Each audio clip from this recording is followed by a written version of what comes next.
Picture this. A 6-year-old girl is standing at the top of a wooden climbing structure, maybe 8 feet off the ground. No parent underneath her, no helmet, no one calling, "Be careful!" Her mom is sitting on a bench 30 feet away, sipping coffee, talking to another parent. The girl slips, catches herself, looks at her scraped palm, blows on it, and climbs higher. What that mother just did, or rather, what she didn't do, might be the most underrated parenting decision in the world. A landmark study from the University of Colorado found that for every hour American children spend in unstructured outdoor play without adult direction, their executive function scores improve measurably.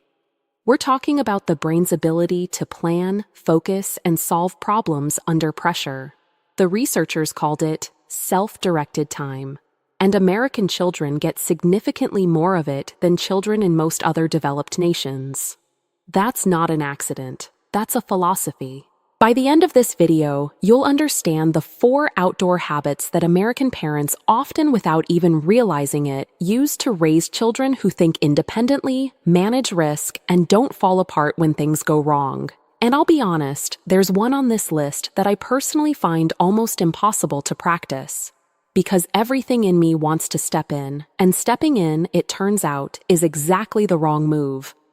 I know what some of you are thinking: my neighborhood isn't safe, or my culture is different, or we don't have a backyard, and I hear you.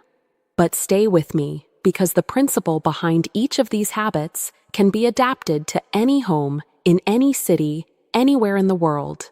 The first habit doesn't require any equipment. It doesn't cost money. In fact, it's defined by what parents withhold. American parents, especially in suburban and rural areas, have a long cultural tradition of telling their children to go outside and figure it out. No plan, no schedule, no organized activity, just outside. In many homes around the world, children's free time is carefully structured tutoring, classes, organized sports with coaches. American parents do something different. They deliberately leave a gap. An empty afternoon. What researchers now call the boredom gap. Here's what I find fascinating. Dr. Stuart Brown, founder of the National Institute for Play, spent decades studying how children develop creativity and resilience. His conclusion: unstructured play, especially outdoor play where children set their own rules, is the single most reliable predictor of adult adaptability. Children who experienced regular, productive boredom showed 34% better problem-solving scores in adolescence compared to children whose time was fully scheduled. Boredom, it turns out, is not the enemy of learning. It is the learning. The second habit is the one I told you I struggle with. American playgrounds look different from playgrounds in most of the world. They have higher climbing structures, steeper slides, monkey bars over hard ground. This is not neglect. This is a design philosophy.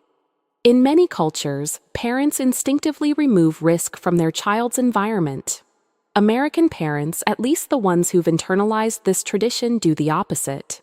They allow what researchers call risky play.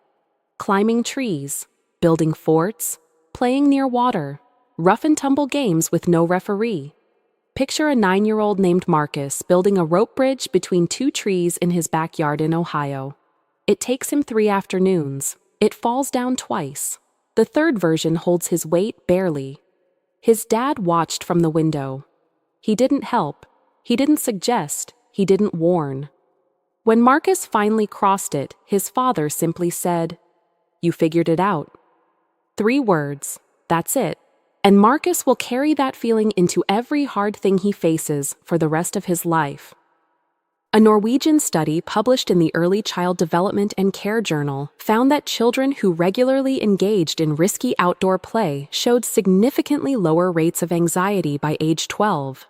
The theory is elegant. When children practice managing small physical risks, their nervous systems learn that danger can be assessed, handled, and survived. The world becomes less terrifying because they've already proven they can navigate it. The third habit is cultural in the deepest sense. In many homes around the world, nature is something you appreciate from a distance. You visit it on weekends. You admire it. American parents, particularly those outside cities, treat nature as a classroom with no ceiling. Children are sent outside not just to play, but to observe, to collect, to ask questions that nobody has pre-answered for them. Why is this rock a different color?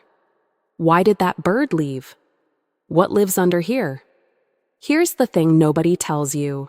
The act of being curious about the physical world without a Google search at your elbow is one of the rarest cognitive skills a child can develop. Research from the University of Michigan found that children who spent regular time in natural environments, even as little as 2 hours per week, showed measurable improvements in attention span, working memory, and impulse control. The researchers called it attention restoration theory. Simply put, nature resets the brain in ways that screens and structured environments cannot. The fourth habit is the most countercultural thing I'll say today, and it might be the most important. American parents, particularly in generations past, but also in many communities today, give their children something increasingly rare: time that belongs entirely to the child. Not to the schedule, not to the parent, not to a screen. An hour after school, a Saturday morning, no agenda. In many homes around the world, a child without supervision signals failure or danger. In the American outdoor tradition, it signals trust. And children feel that trust. They grow into it. Dr. Peter Gray, a developmental psychologist at Boston College, has argued for decades that the dramatic rise in childhood anxiety and depression over the last 40 years maps precisely onto the decline in unsupervised free play. His research suggests that when children have control over their own time, they develop an internal sense of agency, what psychologists call internal locus of control. And children with a strong internal locus of control are more resilient, more self-motivated, and significantly less prone to anxiety disorders in adulthood. I want to be real with you for a moment. Not every family can do this the same way. If you live in a dense city, if your neighborhood doesn't feel safe, if your child has specific needs, the version of "go outside and figure it out" will look different for you. And that's okay. No research study accounts for every family's reality. What the science is pointing to isn't a specific activity, it's a posture. The posture of stepping back just a little and trusting your child with something slightly harder than you think they can handle. So here's your one thing, just one. This week just once, give your child 30 minutes outside with no plan and no device, no organized game, no instructions.